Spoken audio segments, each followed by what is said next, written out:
నేను తప్పిపోయాను. రైల్వే స్టేషన్‌కి వెళ్ళక ఎయిర్‌పోర్ట్‌కి వచ్చాను. Hi friends! ముచ్చటేందంటే ఈ రోజైతే ఇంటికైతే వెళ్తున్నా. మంచిగనైతే రెడీ అయితే అయిపోయి బ్యాగ్ అయితే తలిగేసుకొని సీదా టీ షాప్‌కైతే వచ్చేసిన. ఒక బూస్ట్ అయితే ఆర్డర్ పెట్టేసిన. బూస్ట్ అయితే వచ్చేసింది. తాగేసి సీదా ఆటో ఎక్కేసిన. ఆటోనైతే మధ్యలోనే ఆపేసిండు. ఇగ నెక్స్ట్ అయితే బస్ ఎక్కినుంటి ఇక్కడ నుంచి అయితే రైల్వే స్టేషన్‌కి అయితే ఎళ్ళాలి. ఇగ ఫస్ట్ ఆఫ్ ఆల్ అయితే టికెట్ అయితే తీసుకొని ఇగ కండక్టర్ ఎనకనైతే ఊకున్నా. మనం దిగాల్సిన స్టేషన్ అయితే రానే వచ్చేసింది. అగో ఇది రైల్వే స్టేషనా? ఎయిర్‌పోర్టా? నేనైతే ఒక నిమిషం అయితే షాక్ అయిపోయినా. ఎందుకంటే బయటకెళ్ళైతే వేరే లెవెల్ వ్యూ ఉంది. రైల్వే స్టేషన్ అన్నట్టే లేదు. ఎయిర్‌పోర్ట్ లెక్కైతే ఉంది.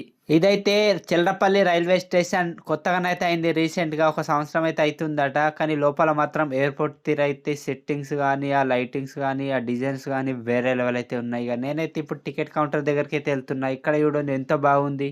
Ticket counter దగ్గరికైతే వచ్చేసినుంటి. ఇక్కడనైతే నా ఫోన్ పేనైతే 10 నిమిషాలైతే వర్క్ అయితే చేయలేదు. ఇగ అట్లిట్లా క్యాష్ అయితే ఇచ్చేసి ఇగ టికెట్ అయితే తీసుకున్నా. ఇక్కడ నుంచి అయితే నిజామాబాద్ అయితే ఎళ్ళాలి.